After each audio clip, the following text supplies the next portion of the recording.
This is a prophecy spoken by the prophet Isaiah in Isaiah 52, verse 13, through the end of chapter 53 of Isaiah. It's entitled The Sin-Bearing Servant, and it's a prophecy of Jesus. It starts in verse 13. Behold, my servant shall deal prudently. He shall be exalted and extolled, and be very high. Just as many were astonished at you, so his visage was marred more than any man, and his form was more than the sons of men. So shall he sprinkle many nations. Kings shall shut their mouths at him, for what he has not been told they shall see, and what they had not heard they shall consider. Chapter 53. Who has believed our report? And to whom has the arm of the Lord been revealed? So when it says, who has believed our report, it's a reference to the fact that few would believe Jesus in the beginning. That's why he was crucified. Verse 2. For he shall grow up before him as a tender plant, and as a root out of dry ground. He has no form or comeliness that we should see him. There is no beauty that we should desire him. He was despised and rejected by men, a man of sorrows and acquainted with grief, and we hid, as it were, our faces from him. He was despised, and we did not esteem him. Now in this we have to remember John 15:25, when Jesus said, they hated me without a cause, as a reference to himself, as a reference to the prophet Isaiah, speaking about them coming of the Messiah. Verse 4 says, surely he has borne our griefs and carried our sorrows, yet we esteemed him stricken, smitten by God, and afflicted. This is a direct reference to Jesus. It's a direct prophecy of Jesus, because Jesus, it's because of him that we're safe from hell and death. Because he died on the cross. He was smitten by God.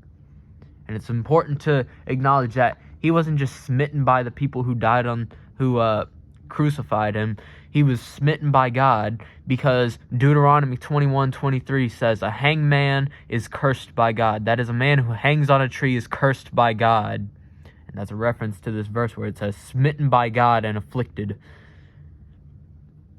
And in Galatians 3:13, says, Christ redeemed us from the curse of the law by becoming a curse for us. For it is written, cursed is everyone who hangs on a tree. So yes, Jesus was cursed by God for our sin.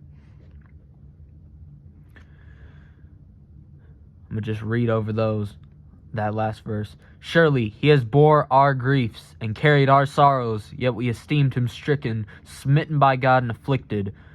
But he was wounded for our transgressions, and he was bruised for our iniquities. The chastisement of our peace was upon him, and by his stripes we are healed. We all, like sheep, have gone astray. We have turned every one to his own way, and the Lord laid on him the iniquity of us. So it's important to acknowledge the fact that this says, and we have turned every one in his own way, and we all, like sheep, have gone astray. What that means is a reference to what was going to be said in the New Testament. For all have sinned and fallen short of the glory of God. We've all sinned, so we all need the Savior, the sin-bearing servant. Verse 7. He was oppressed and he was afflicted, yet he opened not his mouth. He was led as a lamb to the slaughter, and as a sheep before its shearer is silent, so he opened not his mouth. This is a direct reference to when Jesus did not open his mouth when he was accused on trial. When he stood before the high priest and before Caesar, he didn't say a word, except when it was asked of him directly, And then, even then, Jesus said, I am, and you will see the Son of Man sitting at the right hand of the power, coming on the clouds of heaven. All right, now, verse 8. He was taken from prison and from judgment, and who will declare his generation? For he was cut off from the land of the living. For the transgressions of my people he was stricken. And they made him grave with the wicked, but with the rich at his death, because he had done no violence, nor was any deceit in his mouth.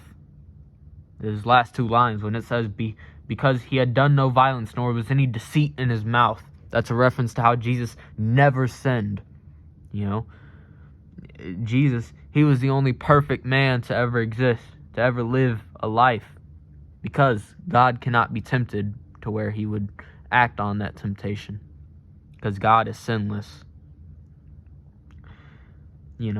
All right. And then at the beginning of this verse 9, it says, and they made his grave with the wicked, but with the rich at his death. Now, what is that a reference to? That's a reference how Jesus, he died with two sinners on each, a sinner on each side of him, two sinners around him. He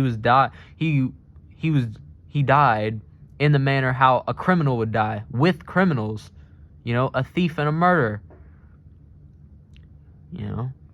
And that's important to acknowledge, because it says they made his grave with the wicked. But who was Jesus buried in? Whose grave was Jesus buried in?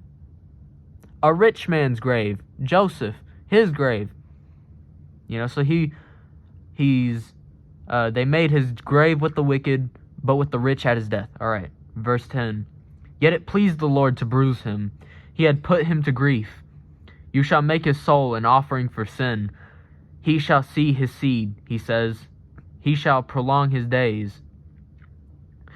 And the pleasure of the Lord shall prosper in his hand. He shall see the labor of his soul, and be satisfied. By his knowledge my righteous servant shall justify many. For he shall bear the iniquities. Therefore I divide him a portion with the great, and he shall divide the spoil with the strong, because he poured out his soul unto death, and he was numbered with the transgressions, and he bore the sins of many, and was made intercession for the transgressors. Now, what did Jesus do? He made the intercession for the transgressors. What did Jesus do? He bore the sins of many. And he was numbered for our transgressions, because he poured out his soul even unto death. So all these that this talks about in this chapter about the suffering servant, it's a direct reference to Jesus. Now Jews will say, oh, but no, it's not, it's a reference to something else. But no, this is a direct reference to Jesus. There's too many, direct prophecies that came true in Jesus for it to be just a coincidence.